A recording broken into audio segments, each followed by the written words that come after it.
Good morning, sir. Good morning, Beta. Good morning, everyone.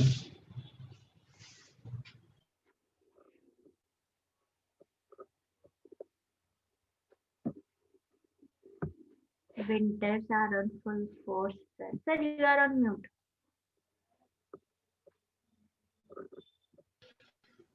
So आज का quiz कैसा हुआ? The quiz was fine. Great.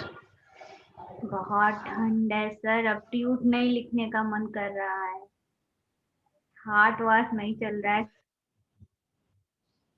अरे tweet बचे हुए हैं। अभी तो मैंने 5वां ट्यूट दिया ही नहीं, मैंने दिया कि नहीं दिया? हाँ सर, नहीं दिया है सर, बहुतों में 5वां बचा हुआ सर, आप में बचा है, रतन सर ने भी 5th बचा है, राम प्रताप सर ने 5th दे दिया है और आशीष सर कल देंगे। और सर पूछिए मत सर, अभी तो सब बहुत लिखना है सर, अभी तो लैब असाइनमेंट्स भी लिखने पड़ते हैं हम लोगों को। हाँ, आज और कल में हम भी दे देंगे आप हमें। थैंक यू इशिता, आपने याद दिला दिया, मैं तो मुझे लग रहा था मैं दे चुका था। सर सारे क्लास के बच्चे मुझे निकाल देंगे अब क्लास से।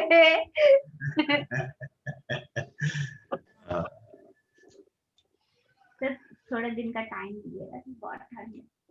हाँ, टाइम है आपके पास बेटा, अभी तो मैंने 4th का ही टाइम दिया हुआ है। आई थिंक 4th का टाइम क्या था, 24 था ना? हाँ, हाँ, अभी 4th भी चल रहा है एंड आई थिंक सारे मैटर उसमें मैंने शेयर कर लिया है। शायद बस एडहॉक वाला नहीं शेयर किया होगा पीपीटी, वो मैं अभी जैसे क्लास खत्म होगा मैं आज कर लूंगा उसको, अगर हो सकता है कर दिया हो, मुझे याद नहीं आ रहा, मैं एक बार देखूंगा। एडहॉक वाला जो पार्ट नहीं था जिसमें एक्सप्लोरेटरी वाला पोर्शन जो है, हाँ, आई तो आपने डोंट किया नहीं? किया नहीं, ठीक है, तो इसी के जस्ट क्लास खत्म होते ही मैं उसको भी कर दूंगा, ठीक है। आपका सेशन ओवर ही हो रहा है लगभग, अब ज्यादा समय रह नहीं गया। प्लानिंग के अकॉर्डिंग चीजें होंगी तो 11 तारीख से तो आपका प्री एंड सेम है। Yes sir. तो सर क्लासेस कब तक चलेंगी? बेटा मैं अब ये सोच रहा हूँ कि लोगों से मैं रिक्वेस्ट करूंगा कि क्लासेस जल्दी ओवर कर दें, पहली बात। सर पढ़ना है सर, आप लोग पढ़िए, और दूसरी चीज ये कि अगर जो लैब्स वाला इशू है, लैब्स में थोड़ा सा उसको पेस ले आए लोग, उसको भी खत्म कर दें। मैं ये चाहूंगा कि ये आपका एक्टिविटी जो है बिफोर 11th ऑफ जैन खत्म हो जाए, ठीक है। सो प्री एंड सेम कैसा होगा, अभी I am just waiting for the policy, किस प्रकार से होना है, तो मैं भी not known, I'm not knowing it presently. Is it going to be MCQ based? जी बेटा अनुष्का। नहीं होगा जी बेटा। वो पूछ रही है शायद ऑनलाइन ही होगा। ऑनलाइन होगा। देखो मीटिंग हो रही है अभी, क्या फाइनल होता है मैं अभी बता नहीं पा रहा हूँ तुम्हें एग्जैक्टली, फ्यू डेज में वो क्लियर हो जाएगा। बस ये है कि जो AKTU का जो कैरी ओवर पेपर्स हैं वो जनवरी में शेड्यूल्ड हैं, उनका क्लियर है मुझे। जहाँ मेरा एक बात बताइए सर, जो ह्यूमन वैल्यूज वाला मेरा कैरी ओवर था वो मुझे 4th सेम में देना था, तो हम 4th सेम में तो एग्जाम ही नहीं हुआ और मैंने उसकी फीस भी पे कर दी थी 1000 रुपीज, और वो पेपर नहीं हो तो वो पेपर क्या सर अभी होगा? मतलब 4th सेम, अच्छा, वो मेरा 2nd सेम का पेपर है तो वो मुझे इवन में ही देना था। अब से 4th सेम में हम दे ही नहीं पाए, 4th सेम में वो पेपर हुआ ही नहीं, अब वो क्या 5th सेम में होगा या डायरेक्ट 6th में होगा? बेटा मुझे याद नहीं है, मतलब मुझे मालूम नहीं, आप याद क्या नहीं है इसमें, तो भाई वैसे नॉर्मल होता तो 4th सेम में ही होता था, होना चाहिए था चीजों का। 4th सेम में एग्जाम ही नहीं हुआ हम लोगों का, कैरी ओवर पेपर। तो आप एक क्वेरी डाल दो, आप एक क्वेरी डाल दो इस चीज को लेकर। तो कहाँ डालें वो AKTU के उस पे? AKTU में अगर आपको पता चल जाए उनको से भी क्वेरी कर सकते, क्योंकि फीस तो उन्होंने ली ही है। ठीक हाँ है, सर, फीस तो पेड ही है मेरी, उसकी भी। हाँ, और मैं जो हूँ I am going to I am not in the college today. मैं 1-2 दिन में जब जाऊंगा इस वीक में, मोस्ट प्रॉब्ली कल जाऊंगा मैं। So I will also ask the controller of exam, हमारी उनकी मुलाकात होती है, क्योंकि ऐसे केसेस तो तमाम होंगे, आप ही का नहीं है, क्योंकि हाँ, ऐसे तो बहुतों का होगा जिसका सेकंड सेम का कोई भी पेपर में बैक होगा, वो फोर्थ में नहीं दे हाँ पाया होगा, तो फिर वो हाँ बच्चे क्या अभी फिफ्थ में देंगे या सिक्स्थ में देंगे? हाँ, ठीक बात है, ठीक बात है, ये बात सही। कैरियर वालों का जनवरी में ही होगा पेपर। कैरी ओवर का तो जनवरी में हो रहा है, ये तो मैं जानता हूँ। अब ये मुझे ध्यान नहीं आ रहा है स्कीम में कि वो सिर्फ फाइनल ईयर का है कि सबका है।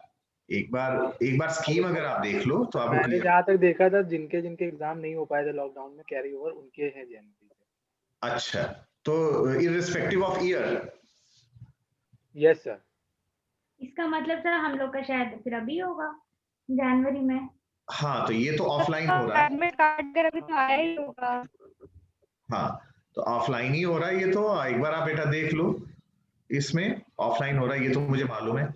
अरुण, कोई स्कीम आ गई है क्या? नहीं, मैंने वो ट्विटर हैंडल पे देखा था एकेटीयू के। अच्छा, ठीक है। सो एक बार आप देख लो, अगर नहीं क्लियर होता तो मैं एग्जामिनेशन कंट्रोलर से कल पूछ लूंगा। ठीक है सर, आप एक बार पूछ भी लीजिएगा, हम एक बार मेल भी कर लेंगे आज। सर एंड सेमेस्टर में कैसे होंगे, एमसीक्यू बेस्ड की सब्जेक्टिव? बेटा अगर ये क्लियर हो जाता है हमें, तो इसीलिए मैं कह रहा हूँ, तो तुम्हें पॉलिसी हमें नहीं बता पा रहा हूँ, क्योंकि अगर इसकी क्लैरिटी होती तो भाई प्री एंड सेम भी हम तो वैसे ही चाहेंगे जैसे आपका एंड सेम एग्जाम हो रहा हो। ये can never be sure exactly. Otherwise अगर वो होना है डिस्क्रिप्टिव मैनर में एंड दैट टू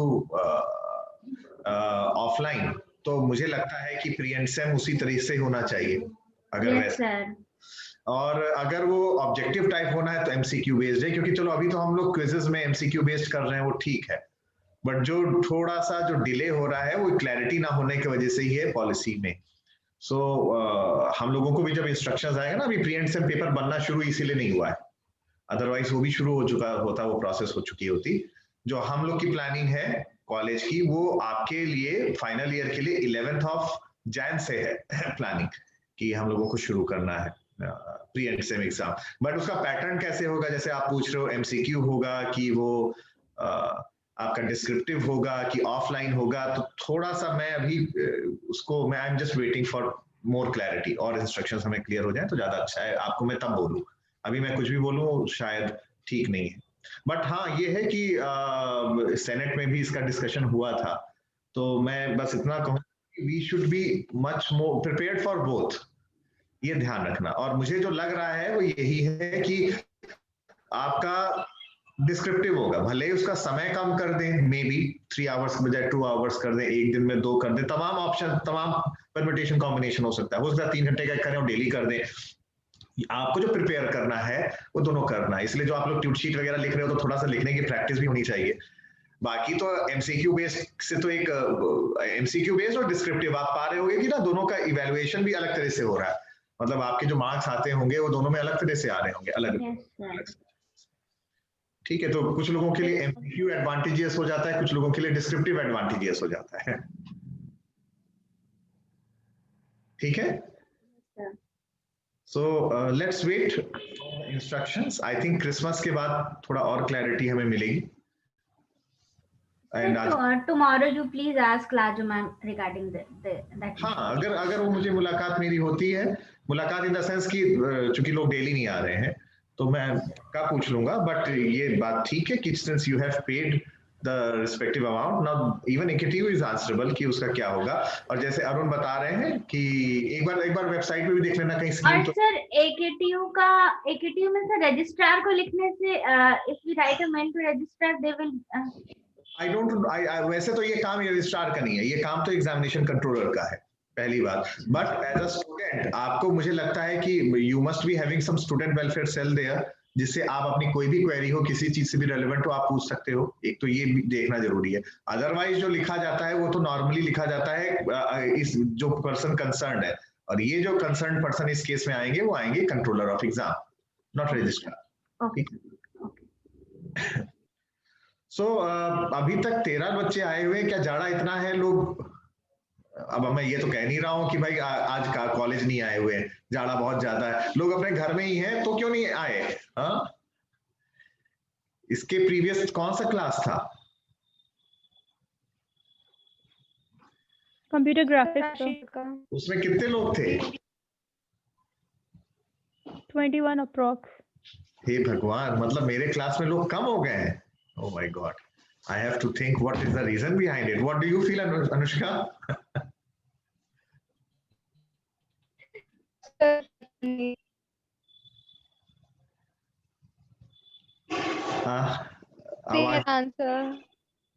आवाज नहीं आई बेटा मेरी, आपकी बीच में ब्रेक हो गई थी।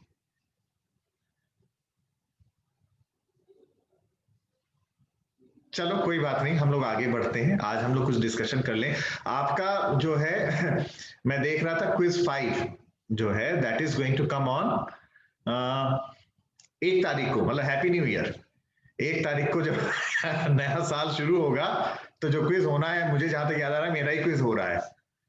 सो नया साल का आगमन आपका होगा मेरे क्विज से।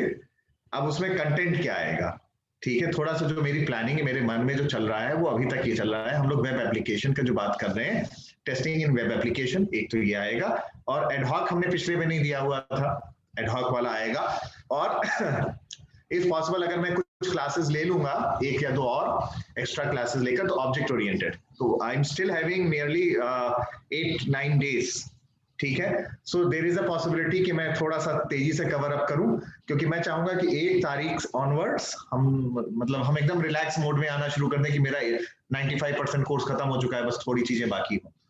सो मेरा पर्पस तो यही है कि हम 1 तारीख को आपको कोशिश करें कि आपका वो जो मैटर है तब तक क्लियर हो, सारे खत्म हो जाए। बट हो सकता है थोड़ा बहुत, may be it may be possible, ठीक है?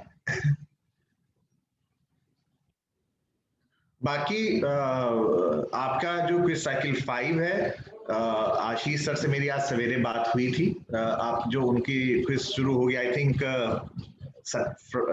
आपकी थर्सडे को, फ्राइडे को होता है। Friday is Christmas I believe, so Thursday को हो रहा है, पहले एक दिन हो रहा है। तो एक बार पूछ लीजिएगा वो कंटेंट क्या दे रहे हैं, क्योंकि वो यूनिट 5 चल रहा होगा, फाइनल होना है, तो पूरा यूनिट 5 तो होगा नहीं। It may be a possibility कि मिक्सचर हो, तो काफी जगह ऐसा हो सकता है कि जो ये 5वीं क्विज हो रही है, this is going to mixture of many things. Clear?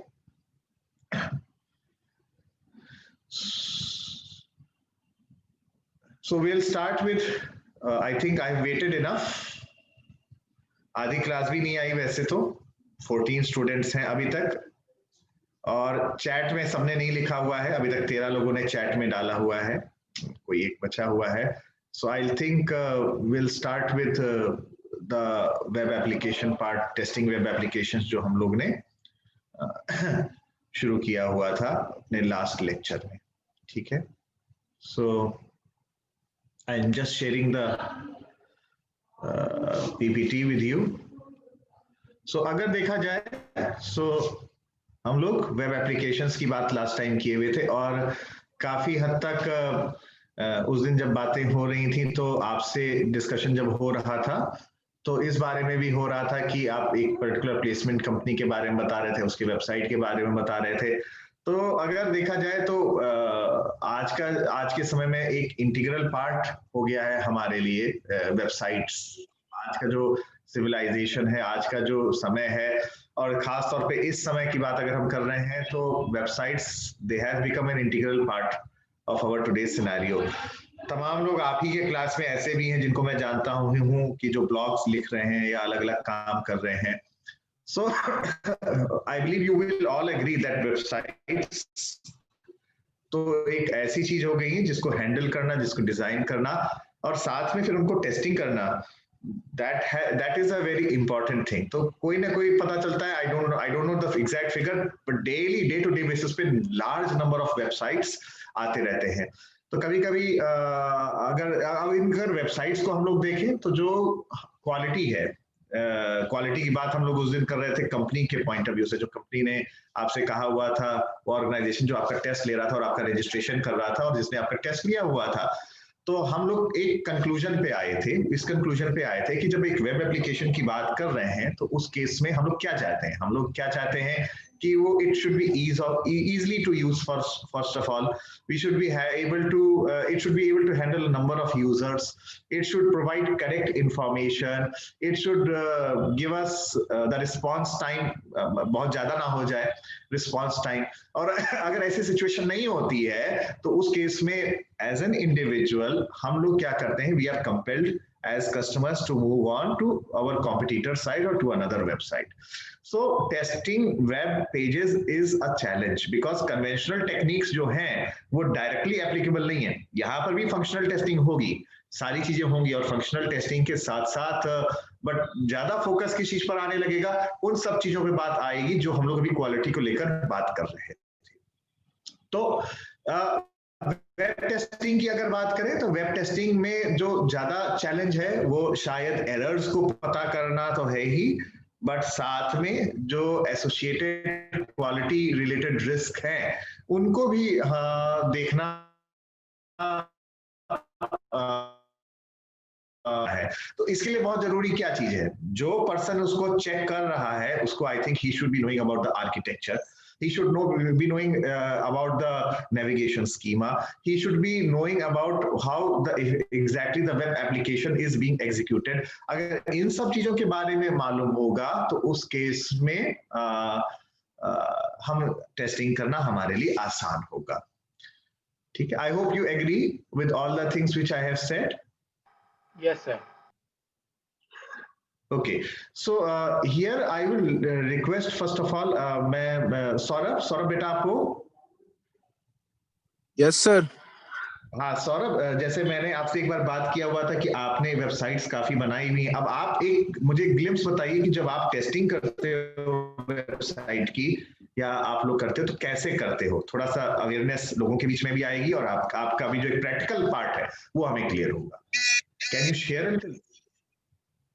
Sir functionalities ही चेक करते हैं, मतलब बेसिकली मेरा काम तो ये था नहीं ना टेस्टिंग का, बस फंक्शनैलिटीज जो है जितनी बनाई है एक्टिविटीज एंड ऑल वो वर्क कर रही है प्रॉपर की नहीं. हाँ, जैसे जो सर मॉड्यूल्स होते हैं उसमें बेसिकली जैसे सर यूनिट वाइज होता है उसमें भी राइट. उस हिसाब से सर अगर सबसे पहले एप्लीकेशन मतलब फॉर्म लगा हुआ है तो पहले उसको टेस्ट करेंगे, फिर उसके बाद उससे हम एक्सेस हो गए, वहां से एक्सेस मिल गई, फिर जो सेकंड एक्टिविटी आएगी, सेकंड चार्ट आएगा पेज, उसको चेक करेंगे, वहां पे सारी functionalities proper buttons and all work कर रही है नहीं, फिर नेक्स्ट वाले पेज तरीके से सारे जितने मॉड्यूल्स हैं उसको चेक करते हैं. ठीक है, बिल्कुल ठीक बात. तो जो सौरभ जिस चीज पर फोकस कर रहे हैं वो मेनली फंक्शनल टेस्टिंग पे कर रहे हैं.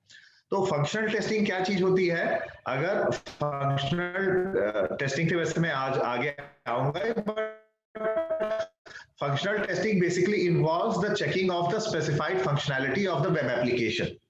तो जिस तरीके से हम लोग ने अर्लियर बात किया हुआ था, अर्लियर हमने जो फंक्शनल टेस्टिंग नॉर्मली पढ़ी हुई थी वो तो बेसिकली पढ़ी हुई थी boundary value analysis, equivalence class testing technique, decision table, ये सारी टेक्निक्स हम लोग ने अर्लियर पढ़ी हुई थी. बट अगर मान लेते हैं कि हम एक ऑनलाइन शॉपिंग वेबसाइट की बात कर रहे हैं या किसी भी वेबसाइट की बात कर रहे हैं जिनकी फंक्शनल चीजों को हमें देखना है, तो हमें apart from the look and feel वो कैसे दिख रहा है वो चीज तो हमें पता चलेगा ही चलेगा.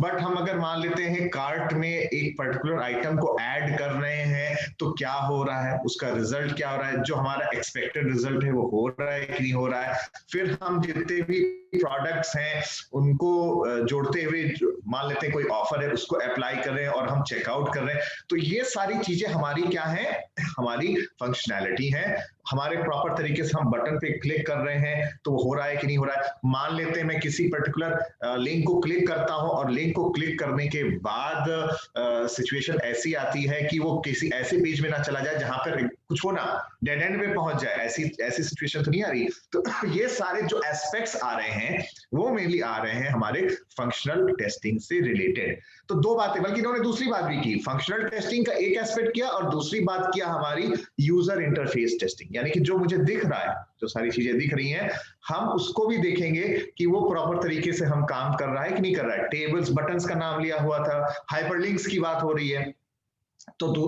तो एक फंक्शनल टेस्टिंग आ गई इंपॉर्टेंट चीज, और दूसरा आ गया इसमें यूजर इंटरफेस टेस्टिंग. और यूजर इंटरफेस टेस्टिंग में जैसे अभी जस्ट हमने डिस्कस किया हुआ है, हमने ये डिस्कस किया हुआ है कि यहाँ पर हम नेविगेशन स्कीमा जो है नेविगेशन हमें देखना है, मान लेते हैं नेविगेशन देखना होता है कि मैंने एक चीज को क्लिक किया तो वो हो रहा है कि नहीं हो रहा, वो अगले पेज पर वो जा रहा है कि नहीं जा रहा है, या फॉर्म्स में हम देख रहे हैं तो फॉर्म्स में इंश्योर ये किया जाए कि जो डेटा एंटर है वो वैलिड फॉर्मेट में वो है कि नहीं। यानी कि फॉर्म से रिलेटेड टेस्टिंग और नेविगेशन से रिलेटेड टेस्टिंग, ये सारी चीजें किसमें आ रही हैं, वो यूजर इंटरफेस में आ रही हैं। फिर हम लोग बाद में और तरह की टेस्टिंग की बात कर रहे हैं, बट जो सौरभ ने डिस्कस किया वो मेनली इन दो चीजों पे ज्यादा फोकस किया हुआ है, जो इनके पार्ट में, इनके रोल में आता है।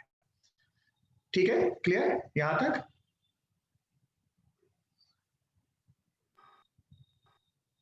Yes sir. Yes, sir. Okay, so we have heard something about web applications and web applications और client server applications। तो client server application में क्या होता है? Client server application में client program is installed on each client machine which provides the user interface। ठीक है, so एक तो ये बात आ गई, एक एस्पेक्ट ये आ गया। अब अगला जो हमारा एस्पेक्ट है, जो टॉपिक है डिस्कस करने का, that is the difference between web application and server architecture. अच्छा,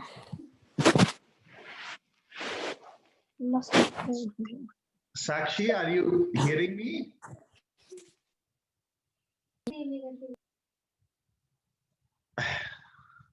ठीक है, सो आप जैसे देख रहे हो ना कि एक क्लाइंट सर्वर आर्किटेक्चर की बात करते हैं तो client program is installed on each client machine which provides the user interface.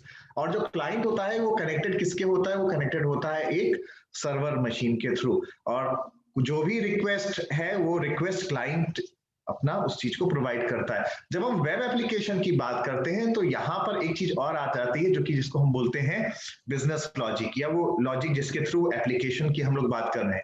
तो यहाँ पर this business logic that may reside on the server machine, and user interface की जो हम बात कर रहे हैं that may reside on the client machine, and the database that may reside either on the client machine and either on the server machine। but business logic एक ऐसे procedures हैं जो कि उस application की basis पे जो input दिया जा रहा है और उसके against में जो हमें output मिलेगा वो हमें as a result हमें वो चीज मिलती है।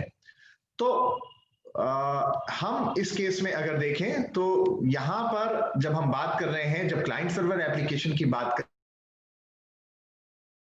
लेफ्ट साइड में एक डायग्राम दिख रहा है। So in the client server application there is a two tier architecture, where as जब हम वेब एप्लीकेशन की बात करते हैं, वेब एप्लीकेशन में consist of multiple web servers and even multiple database servers. So it's not necessary कि एक ही जगह पे लोकेटेड हो, मल्टीपल जगह पे लोकेटेड हो सकता है in case of web applications. So these applications, अगर हम क्लाइंट साइड की बात करते हैं तो यहाँ जो हमारा वेब ब्राउजर है, वेब ब्राउजर की साइड में कुछ चीजें इंस्टॉल होती हैं, और जो वेब ब्राउजर है वो एक ऐसा सॉफ्टवेयर प्रोग्राम है जो रिट्रीव करता है डेटा को फ्रॉम द सर्वर एंड वो उसको प्रेजेंट करता है in an desirable, in an appropriate format to the user who is basically surfing the server. So देखा जाए तो जो राइट साइड में आपको दिख रहा है that a web application is basically depicting like a 3 tier architecture. 2 tier से ये थोड़ा सा ज्यादा है। So it consist of client machine, it consist of web servers, the web servers में include the data business logic, it में have database servers for handling the data storage. So 3 tier architecture में applications are being now partitioned into several layers, और इस तरह से एक partitioning होती है that one tier should not affect on the other tier। Advantage तमाम तरह का यहाँ पर हो सकता है कि बिजनेस, मतलब हम एकदम जब चीजों को सेपरेट कर देंगे तो इन केस अगर कोई ऐसी चीजें आती हैं, कुछ ऐसी सिचुएशन आती है जहां पर हमें लगता है कि एरर पता करना आसान है, तो फर्दर डिवीजन करने से वो हमें एरर पता चलने लगेगा कहां पर है, और हम उसको आइडेंटिफाई करेंगे और वो उस एरर को हम लोग फिर बाद में रिमूव कर सकते हैं। ठीक है, सो the advantage of, you can say, 3-tier architecture is that you require less disk space, because client side में certain चीजें होती हैं और वो सिर्फ एक यूजर इंटरफेस की तरह उन चीजों को प्रोवाइड होता है। हाँ, ये जरूर बात है कि क्लाइंट साइड पे जो चीजें हैं उनको बीच बीच में देर में भी पॉसिबिलिटी कि वो उनको हमें अपग्रेड करने की जरूरत हमें पड़ सकता है। So the client application may comprise of several active components that may be written in DHTML, it may be written in JavaScript, and web servers use dynamic technologies such as JSP, Perls, जो Python हम लोग जो बात कर रहे हैं, in order to render the active content which is there. So तमाम तरह के issues जब हम यहाँ पे वेरिड तरीके ऑफ वेब ब्राउजर्स की बात कर रहे हैं, वेरिड तरीके ऑफ मशीन्स की बात कर रहे हैं, तो एक तरह से ये जो कंपैटिबिलिटी वाले इश्यूज हैं वो भी कहीं ना कहीं अराइज हो सकते हैं, जिनको हमें ध्यान में रखना पड़ेगा। क्लियर है? So here what we are trying to differentiate earlier हमें जो चीज मालूम है, हमें टू टायर आर्किटेक्चर या क्लाइंट सर्वर आर्किटेक्चर के बारे में तो मालूम ही है, बट जब अब एक वेब एप्लीकेशन की बात आती है तो वेब एप्लीकेशन में हमें इसी चीज को हम लोग फर्दर डिवाइड और कर देते हैं इन क्लाइंट्स रादर मिनिमम हम कह रहे हैं यहाँ 3 टायर आर्किटेक्चर, जहां पे मेरे पास क्लाइंट है, वेब सर्वर है, हमारे पास डेटाबेस सर्वर है एंड सो ऑन। ठीक है? Anything anyone would like to add here? किसी को कुछ ऐड ऑन करना है या कुछ अपना एक्सपीरियंस बताना है या कुछ अपने व्यूज को शेयर करना है? Anyone?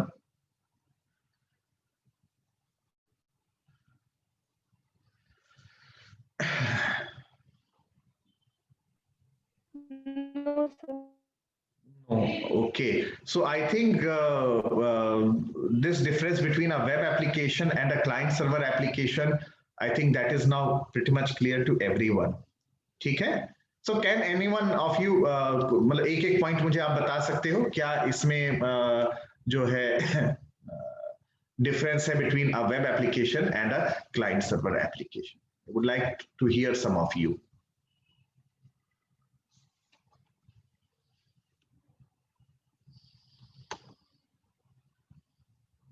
हाँ,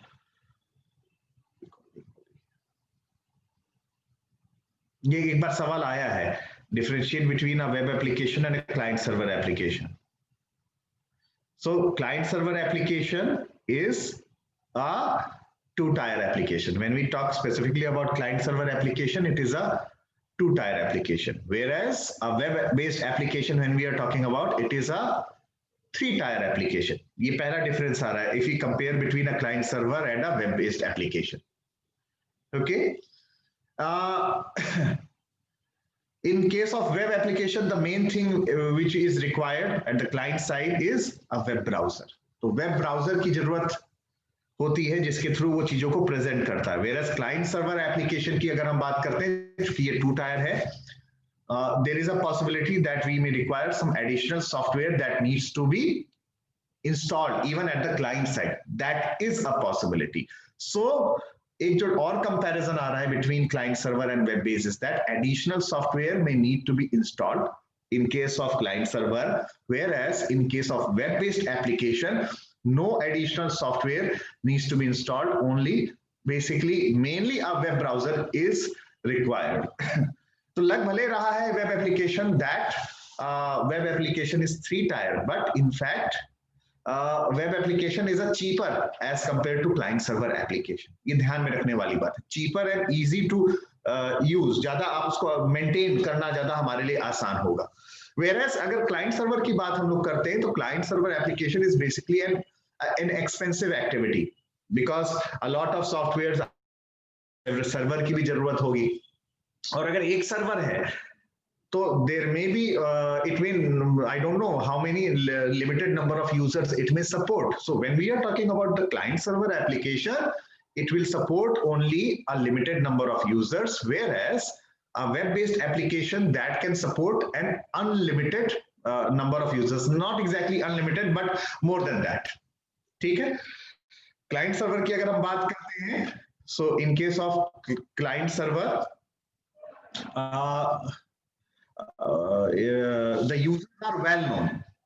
कौन कर रहा है? Whereas in case of web application, the users need a login, and after getting the login, they can access it easily. जैसे और क्या कंपैरिजन अगर किया जाए यहाँ पर, तो जब थोड़ा सा चीजें आसानी से हम मेंटेन तो कर सकते हैं वेब एप्लीकेशन में, बट जो सिक्योरिटी इश्यूज आते हैं क्लाइंट सर्वर में, वो अगर देखा जाए तो दो ही हमारे पास लेयर है. So the security issues are much more manageable in case of client server application as compared to web based application. तो web based application में the security issues are a little bit more critical and complex in nature, because यहाँ पर जो interactions हो रहा है वो multiple चीजों के बीच में हो रहा है. One more comparison which you can say is that the client server application is less robust. When we are saying less robust means that if the server fails, तो client की जो request है वो fulfill नहीं हो सकती है. Whereas अगर वेब बेस्ड की अगर हम बात करें तो वेब बेस्ड केस में it is more robust because you may be having multiple servers, and as compared to client server जो उसकी एक्टिविटी होगी वो बेटर तरीके से हो सकता है, वो परफॉर्म हो. So this is one more comparison. और earlier जैसे हमने बात किया हुआ था that more resources are required basically on the client side अगर हम 2-tier architecture की बात करते हैं. और वेब बेस्ड एप्लीकेशन की अगर हम बात करें तो वेब बेस्ड एप्लीकेशन में चीजें डिवाइडेड है, और अगर चीजें डिवाइडेड हैं तो even fewer resources are needed basically on the client side. Okay. So this is basically you can say जो हम लोग ने अभी just बात किया हुआ है, तो ये आपका जो comparison है, ये आपको हम लोग ने अभी तक इन जो डिस्कस कर रहे थे वो this is the list or the tabular format in which the comparison between the client server and the web based application can be discussed. Clear? Anything? Anyone?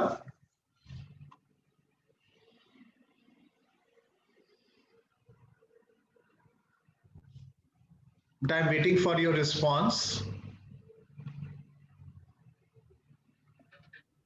Yes, sir. Okay. So let's look at an example here. Suppose what is happening is that if a student wants to know his or her final result, तो final steps हमारे कैसे होंगे? I'm just जो share किया हुआ है उसको हम उसको जो है हम उसको हटा रहे हैं और दूसरा एक चीज आपको दिखा रहे हैं.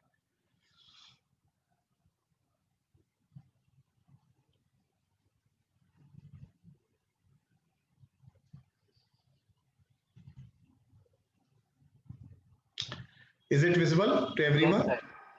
Yeah. Okay. Yes, So this is basically a web application process. और यहाँ पर क्या हो रहा है? Suppose a student wants to know his or her final result. तो final ये steps आ रहे हैं जो कि एक आप जिससे जो steps हैं वो आपको describe कर सकते हैं. So the student is basically requesting the client application. And what is the client application? That client application is basically the web browser which is installed there. That the final marks have to be inquired. The client sends the request to the web server. This request has been sent, and there must be surely a database server somewhere based on the logic which is there, जिसके through ये access करना है. So the web server incorporating the business logic, when we say business logic means that it refers to the process जिसके through वो calculation हो रहा है. So वो query भेजी जाती है हमारे database server में. The database server returns the student marks of the subject, and there may be certain calculations, for example division निकालना या honors निकालना या जैसा भी चीजें हैं वो business उस logic के basis पे the web server performs the calculations to generate the final marks. Then the web server returns the final marks to the client application, and the client application on the browser that displays the final marks to the student. So this is basically a web application process जो हो रहा है अगर जब एक student जो है that student wants to know the final result. तो ये सारे steps यहाँ पर हो रहे होते हैं. Clear बेटा?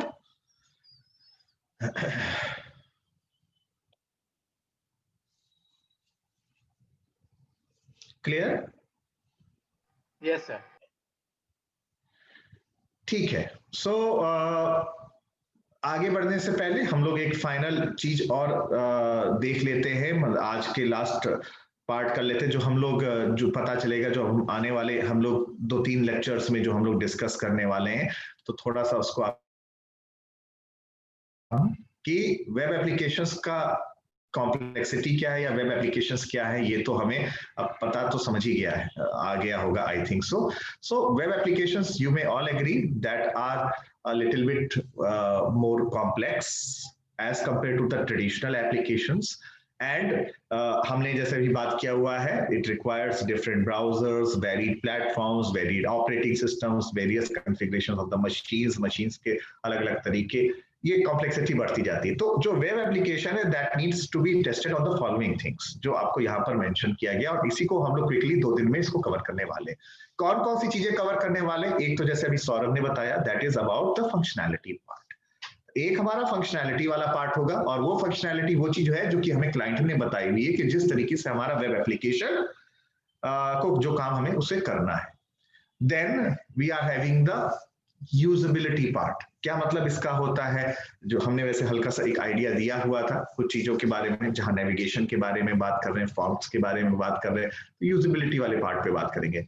ब्राउजर्स तमाम तरह के हो सकते हैं मशीन के साथ, तो ब्राउजर कंपैटिबिलिटी भी एक इशू आ सकता है। सिक्योरिटी का भी एस्पेक्ट एक इंपॉर्टेंट फीचर है। लोड एंड स्ट्रेस, कितने सारे यूजर्स, नंबर ऑफ यूजर्स एक साथ उस पर काम कर सकते हैं। Along with that, it is not two tier architecture, extension of that, तो स्टोरेज और डेटाबेस की जो बात कर रहे हैं, इन इश्यूज को भी हमें कंसिडर करना चाहिए। So these are the key areas जहां हम वेब एप्लीकेशंस में हम लोग जो टेस्टिंग करना होता है, इनको हमें देखना चाहिए। क्लियर बेटा? सो इन्हीं टॉपिक्स पर, इन्हीं चीजों पर हम लोग अपने आने वाले कुछ लेक्चर्स को डिवोट करेंगे। इस हफ्ते हम लोग टेस्टिंग इन वेब एप्लीकेशंस को ही हम लोग इस चीज को कवर करेंगे, एंड आफ्टर दैट एक टॉपिक छोटा सा और रह जाएगा, that is about object oriented, उसको हम लोग अगले हफ्ते करेंगे। तो मैं एज्यूम ये कर रहा हूं, मानना है कि अगले हफ्ते तक मेरा पूरा सिलेबस भी आपका कवर हो जाएगा। ठीक है? Okay sir. So that's all for today. Anything from your side before we call off for today?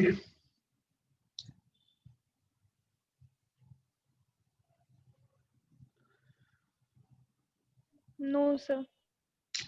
Okay beta, thank you very much. Happy learning, and along with that, आप लोग, ठंडक ज्यादा हो रही है, संभल के रहो, तबीयत नहीं खराब करनी है, हाँ? So we'll meet tomorrow. Okay beta, thank you, bye. Thank you sir.